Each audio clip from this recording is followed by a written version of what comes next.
Sendo assim, vamos à Escritura. Abra, por favor, primeiramente, no Evangelho segundo escreveu João, no capítulo 1. Você pode ficar em pé comigo para fazermos essa leitura, se puder?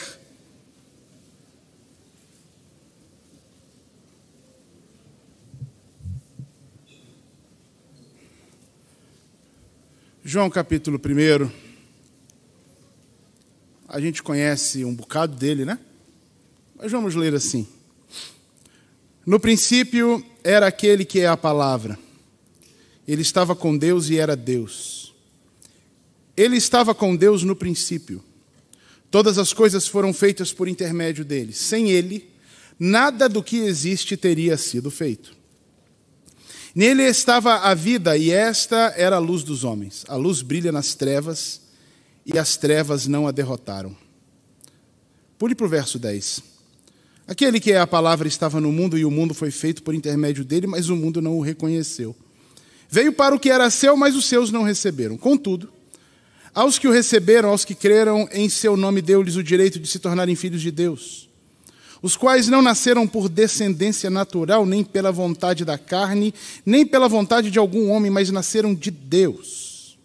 Verso 14, aquele que é a palavra tornou-se carne e viveu entre nós. Vimos a sua glória como a glória do unigênito vindo do Pai, cheio de graça e de verdade.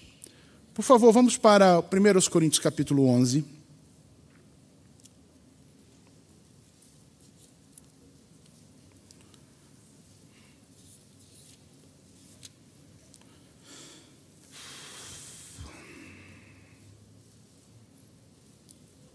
A partir do verso 23, o texto diz assim: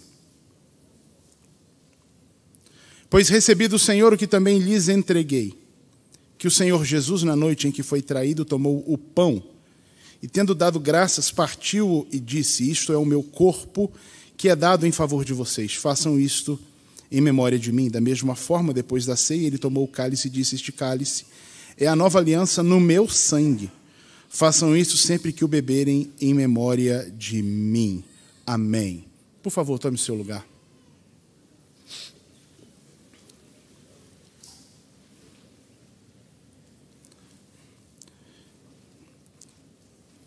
Nessa reflexão, vou buscar tentar ser o menos teológico, acadêmico possível aqui, mas a gente precisa entender alguns conceitos que nós defendemos como cristãos evangélicos que conhecem a Bíblia. Nós lemos em João que Jesus é o verbo de Deus, é a palavra de Deus, e ele é Deus e estava com Deus desde o princípio, desde sempre. Deus estava, antes de criar todas as coisas, Deus é, Deus existe, e Jesus estava ali, a palavra estava ali. Na criação de todas as coisas, então, o ser humano se rebelou contra Deus, se afastou de Deus, e Deus coloca em ação um plano de redenção que envolve o próprio Deus, porque o castigo pela desobediência, pela rebelião contra Deus, era algo que o ser humano em si mesmo nunca poderia pagar. E aí João vai dizer que Deus se envolve no processo da seguinte forma. Nós cremos em um Deus que é trino. Vou tentar aqui, tá, Sérgio? Não ser redundante, né? O pastor Sérgio Rost gosta de dizer isso, né? A gente, na escrita do livro, ele diz que a gente fala aqui, chamar de Deus trino, a gente está sendo redundante, porque Deus é trino. Quando a gente fala de Deus, a gente já está dizendo que da trindade de Deus. Mas esse Deus que subsiste em três pessoas, é um só Deus em três pessoas, que nós chamamos de Pai, Filho e Espírito Santo. Assim ele se revela a nós, o Pai, o Filho e o Espírito Santo. Não são três deuses, são três pessoas, tão profundamente ligadas e conectadas em amor, que quem olha de fora não vê três, vê um. Um só Deus. Mas essa pessoa da Trindade se manifesta em nós, aqui conosco em forma humana. O João diz isso, né, que o Verbo se fez carne, ou seja, Deus encarnou, Deus virou gente. Como é que foi isso? Não sei. A obra é de Deus, não é minha, né? E ele fez, o Verbo se fez carne e viveu entre nós. E esse é uma das coisas que dá um nó na nossa cabeça, porque quando Jesus vem a este mundo, ele continua sendo Deus, ele não deixou de ser Deus. O escritor, né, aos Filipenses, Paulo, ele diz que, subsistindo em forma de Deus, ele não fez questão de se manifestar aqui entre nós com poder, com glória e tal, como Deus. Mas ele aniquila-se a si mesmo e assume forma de servo. Ou seja, ele continua Deus, mas em forma humana. Assume forma humana, tão humana que ele morre. Tão humana que morre. Então, ao mesmo tempo que Jesus é 100% humano, ele também é 100% Deus. E continua assim. Ao ressuscitar, ele recebeu um corpo glorificado, como nós também receberemos quando ressuscitarmos ou quando formos transportados, quando formos nos encontrar com o Senhor nos ares, todos nós receberemos corpos glorificados semelhantes ao de Jesus. Mas a gente não vira anjo, a gente continua humano. A gente continua humano. E é curioso como que Jesus manifesta essa sua humanidade quando ele diz que ele entrega por nós corpo e sangue. Você tem um corpo. Você se relaciona com esta dimensão através do seu corpo. Os órgãos dos sentidos, né? As emoções, isso tudo se manifesta no corpo. Tipo assim, se beliscar em você dói, ou pelo menos deveria doer, né? Se não está doendo, procura um serviço médico rápido. Não é isso, Raquel? Né? Rápido, muito rápido. Mas dá uma experimentada aí, dá um beliscãozinho em você, vê se está doendo. Né? Não, ninguém quer, puxa vida. Né? Porque você já sabe que dói, é o corpo. E Jesus, ele entrega o seu corpo e o seu sangue, a vida. Quando a gente se corta, quando a gente rala, né, sai sangue, né, e às vezes nem é sangue, né, mas a gente gosta de dizer que sangrou, né, foi só um arranhão, mas sangrou. E tal. Então isso é muito da nossa humanidade, o corpo e o sangue. Jesus manifesta isso. Ele se dá da sua humanidade por nós. Ele entrega a sua humanidade completa por nós. Que coisa! Porque tinha que ser assim. Então, nesse sentido, Deus decidiu ser humano e não super-humano para nos alcançar com salvação. Olha só que coisa interessante isso. Nós gostamos muito dos filmes, né? Da Marvel, da DC Comics, né? E a gente vê salvadores do mundo, não é isso? E todo mundo é super. Não é isso? É ou não é? Mesmo o Batman, que é... eu vou contar um segredo, que é o Bruce Wayne, né? Mesmo o Batman, que é o Bruce Wayne, ele coloca sobre si algumas coisas assim mais fortes, né? Para ter uma condição sobre-humana, para poder salvar o mundo. E Deus faz o contrário. Deus, que é Deus Todo-Poderoso, Criador dos céus e da terra, Deus se torna humano. Completamente humano. Para nos alcançar com salvação.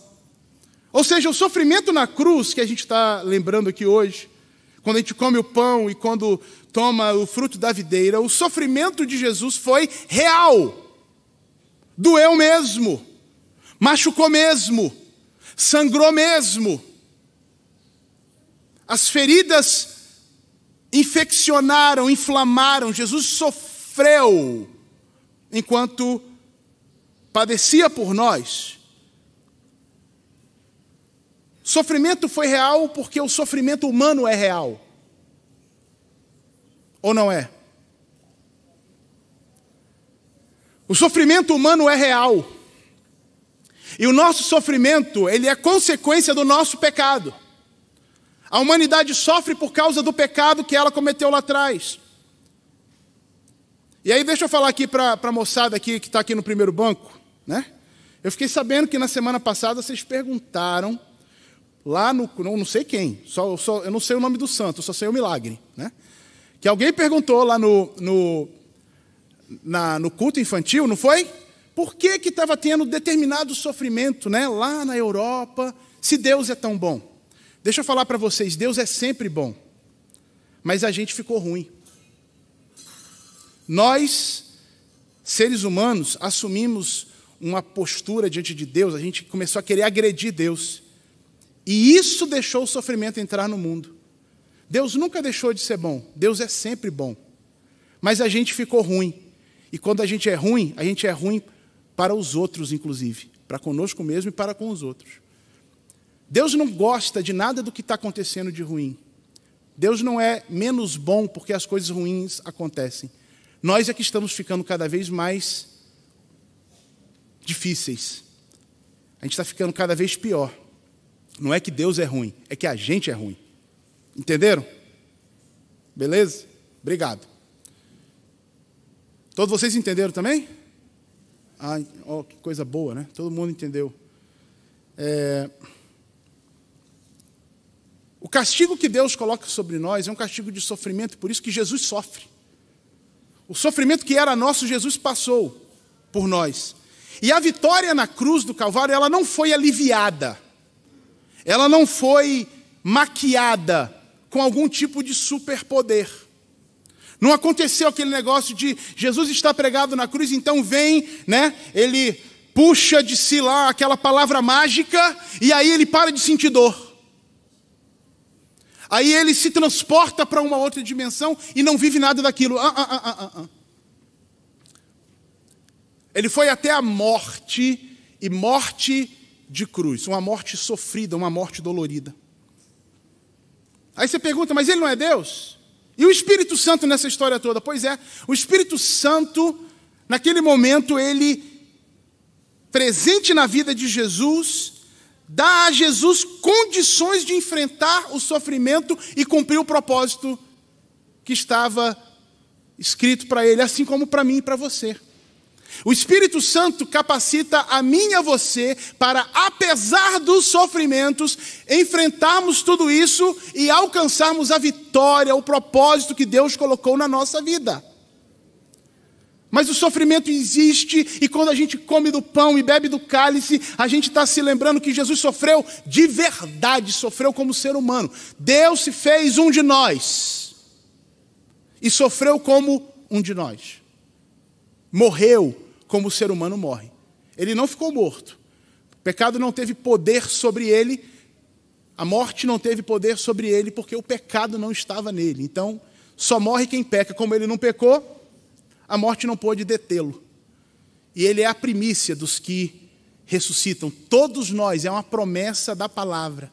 Como nenhuma promessa de Deus caiu durante a história, eu tenho certeza e eu tenho essa esperança que todos nós vamos nos encontrar com o Senhor um dia, e ainda que a gente tenha morrido nessa vida, ressuscitaremos, receberemos corpos novos, transformados, em que não se experiencia o sofrimento. Agora, até lá, a gente tem poder do Espírito Santo para enfrentar a vida, apesar do sofrimento. Como aconteceu com Jesus. Agora, Deus decide ser um de nós para nos mostrar que não existe uma humanidade superior. Nós somos todos iguais. Todos nós temos corpo e sangue.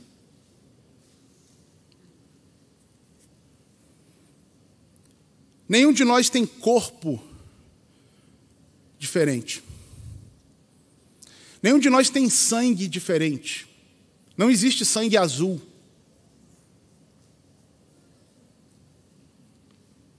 Todos nós somos iguais nesse sentido. E Deus decide vir até nós para nos mostrar que nem Ele quis ser diferente, embora podendo ser. Ele se fez um de nós e entre nós não existe diferença, somos todos igualmente humanos. Dessa forma, nenhum de nós pode querer impor suas vontades, promover guerra. Nenhum de nós está legitimado para se aproveitar da fragilidade de quem sofre.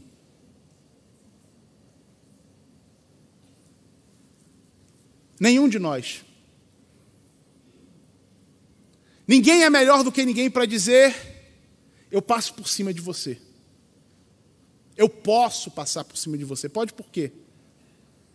Porque Deus podia passar por cima de todos nós e não passou. Muito pelo contrário. Ele veio para se identificar conosco. Não é porque é pobre que a gente se aproveita. Não é porque é menos estudado que a gente se aproveita. Não é porque tem dificuldade ou tem limitação que a gente se aproveita. Deus se faz ser humano para mostrar que todos nós somos igualmente humanos e nenhuma atitude nossa de imposição sobre outro é justificada. Agora, na nossa maldade a gente faz isso. E é por isso que o apóstolo Paulo, quando escreve aos Filipenses, ele diz isso: que exista em vocês o mesmo sentimento que houve em Cristo Jesus. Que sendo Deus, não teve por usurpação ser igual a Deus, não fez questão disso. Mas ele aniquila-se a si mesmo, assume forma de servo, e sendo achado semelhante aos homens, foi obediente até a morte de cruz. Que haja em vocês esse mesmo sentimento. É o que Paulo escreve aos Filipenses. E é o que nos alcança hoje, irmãos queridos, que haja em nós, que somos lavados e remidos no sangue de Jesus, o mesmo sentimento que houve nele. Que sendo Deus, não fez questão de passar por cima de ninguém, não apoiou injustiças, não apoiou as maldades de quem quer que seja. Não, ele se aniquila a si mesmo, assume forma de servo e sendo achado semelhante aos homens, serve, obediente até a morte e morte de cruz.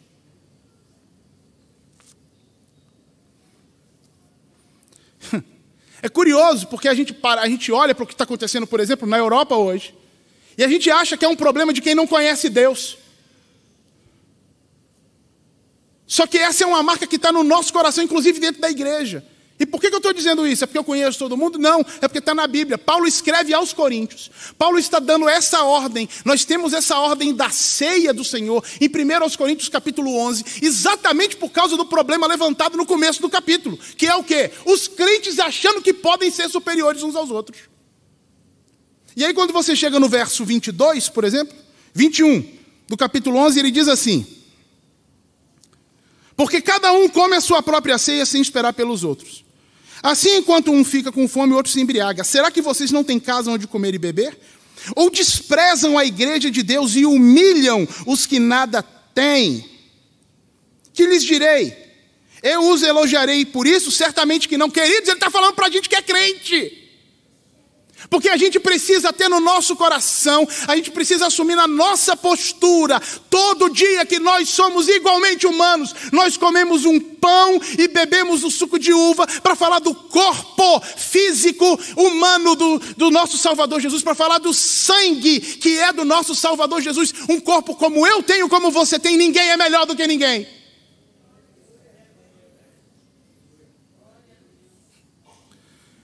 Salmo 8, cantado pelo Madrigal agora.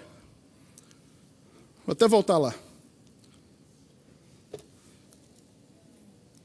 Olha só que coisa interessante essa parte, né, bonita que é cantada. O que é o homem, para que dele te lembres? O O salmista pergunta no verso 3, quando contemplo os teus céus, obra dos teus dedos, e a lua e as estrelas que ali firmaste. Pergunto, que é o homem para que com ele te importes? E o filho do homem para que com ele te preocupes? Essa pergunta do salmista, ela é crucial. Porque o salmista está perguntando para Deus o seguinte: a gente não é nada, como é que o Senhor se importa conosco? Mas a pergunta seguinte que nós precisamos fazer conosco mesmo é o seguinte: se Deus se importa comigo, por que eu não me importo com os outros? Se Deus é solidário comigo e na hora da minha dor, na hora do meu afastamento dele, ele vem, assume forma humana. Se na hora que eu estou mais carente, que eu estou no chão, Deus aparece e me oferece salvação, por que eu não me importo? Deus se importa. Eu preciso aprender a me importar. Deus se importa. Eu preciso aprender a dar atenção ao meu irmão, à minha irmã. Eu preciso dar atenção ao ser humano que sofre. Nós não nos tornamos sobre-humanos ou super-humanos porque viemos para a fé. Eu vou repetir isso. Nós não nos tornamos sobre-humanos ou super-humanos porque viemos para a fé. Nós continuamos humanos e, na verdade, nós deveríamos ser os melhores, o exemplo do que é ser humano. Pensa num negócio interessante isso.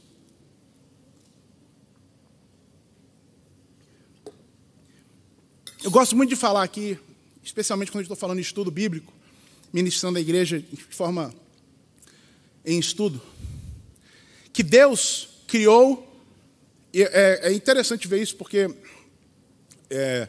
a minha parte da Bíblia escrita, da Bíblia manuscrita, é exatamente o começo da Bíblia, né? E quando você escreve ali o capítulo 1 e o capítulo 2 de Gênesis, quando você dá atenção ao texto, é muito bonito ver que Deus cria o ser humano para ser humano.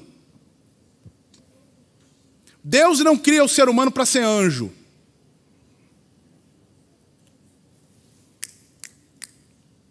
Deus não te criou para ser anjo. Se Ele quisesse que você fosse anjo, você era criado um anjo.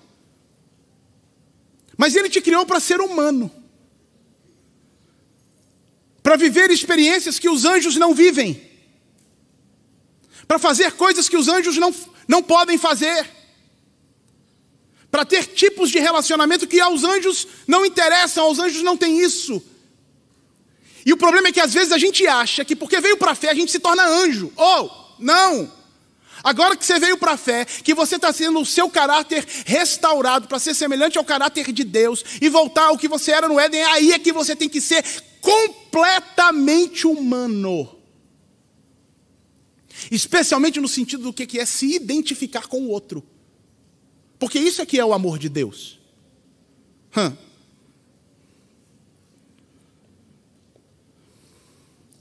A gente precisa aprender isso todo dia. A gente precisa insistir em aprender isso todo dia. Nós não estamos melhores agora. Não, agora que a gente conhece a fé, a gente serve.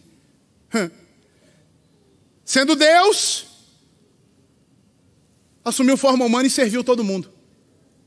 Sendo crente, o que eu faço? Me humanizo ainda mais para servir pessoas e abençoar gente. Me inconformar com as injustiças que existem no mundo. Me inconformar com a petulância e a pedância de muita gente que tem por aí que se impõe sobre aqueles que sofrem. Porque é isso que a ceia está falando. Essa humanidade de Jesus é uma humanidade de entrega. Deus se importou conosco sem precisar se importar. E a gente faz o quê? O corpo e o sangue de Cristo também nos foram entregues para que a gente tenha vida de verdade. Tem uma beleza tão grande nesse negócio, né, que o viver de verdade, a vida do ser humano tem a ver com o outro. Quando você olha lá no Gênesis de novo, vamos para o Gênesis, vamos lá no jardim. Quando Adão vê Eva, qual é a frase dele? Essa é ossos dos meus ossos e carne da minha carne. Ou seja, ela faz parte da minha vida. Esse é o propósito de Deus para nós. É que a gente faça parte da vida uns dos outros. Que a gente se entregue nessa convivência para abençoar o outro, para fazer parte, para construir no outro, apesar das nossas diferenças. Quando Jesus se entrega por nós, Ele quer que a gente viva isso de novo, que a gente tenha isso restaurado em nós. Levar bênção, levar cura para o outro, mesmo na hora que eu preciso ou eu acho que eu preciso da cura e ser abençoado. Isso é o amor. O amor de Deus é isso. O amor de Deus que tem aqui, logo depois aqui no capítulo 13, de 1 Coríntios, fala disso, do meu interesse de ver o outro bem acima do meu próprio interesse. É a coisa mais difícil que tem, porque a gente gosta da correspondência. A gente gosta muito daquilo que Deus fala lá, de novo, no capítulo 2, né? Vou fazer para o homem alguém que lhe seja correspondente. A gente gosta muito disso aqui. Se me faz bem, eu faço bem. Mas se me faz mal, também eu vou fazer mal. E se for indiferente? O amor de Deus não é assim. O amor de Deus é aquele que a gente precisa aprender, é aquele que faz o seguinte: está mal, eu vou lá e vou ajudar. Mas ele é rebelde contra você, mas eu estou dentro da história para trazer salvação. Ah, mas ele não quer, mas não tem importância, eu vou fazer assim mesmo. Ah, mas ele vai cuspir, ele vai te matar. Ele veio para o que era o seu e os seus não receberam. Não tem problema, eu vou assim mesmo. Romanos capítulo 5, verso 8. Cristo morreu por nós, sendo nós ainda pecadores.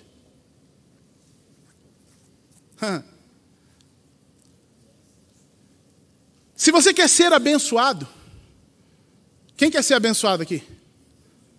Opa, então deixa eu te dizer, olha o caminho da bênção. De novo, Filipenses capítulo 2.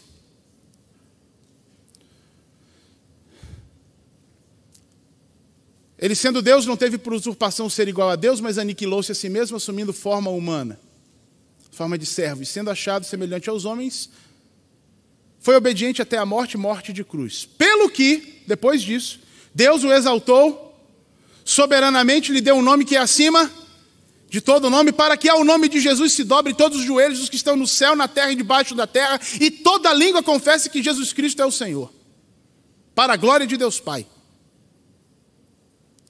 É a maior bênção. Mas mostra para mim e mostra para você que o caminho da bênção está em primeiro a gente servir. O caminho da bênção começa com eu servindo, eu sendo o canal da bênção para alguém. A bênção passa por mim e vai alcançando pessoas. Essa é a ideia.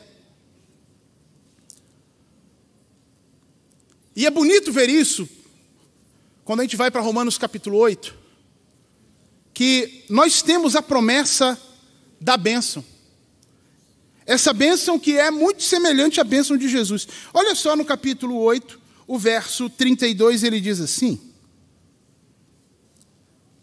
Vamos começar no 31, né? Quem diremos, pois, diante dessas coisas? Se Deus é por nós, quem será contra nós? Aí o 32 diz, aquele que não poupou seu próprio filho, ou seja, Jesus morreu, mas o entregou por todos nós, como não nos dará juntamente com ele e de graça, quantas coisas? Quantas coisas? Todas as coisas.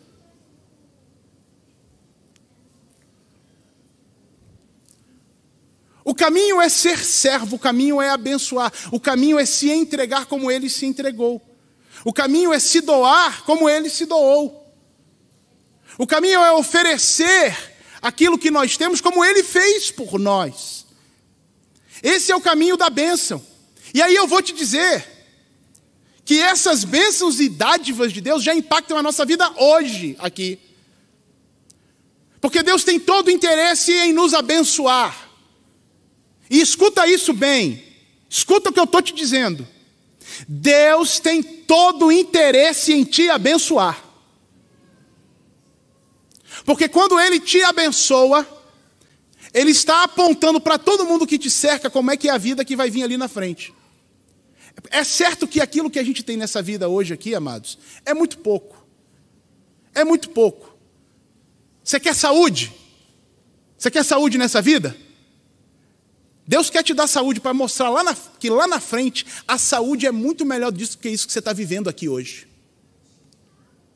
Deus te cura hoje porque Ele quer mostrar para todo mundo que te cerca que Ele é o Deus da saúde.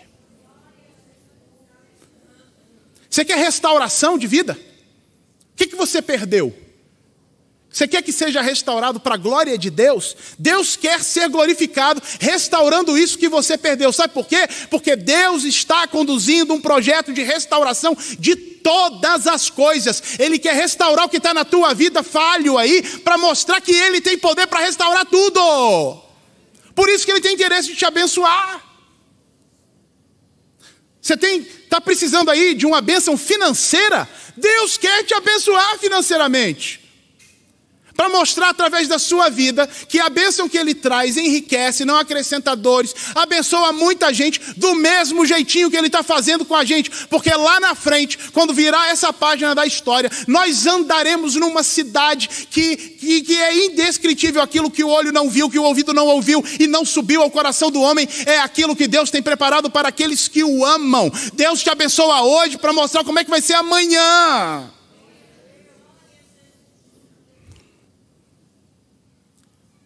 E se você quer a bênção de Deus, se abra para ser o canal da bênção de Deus.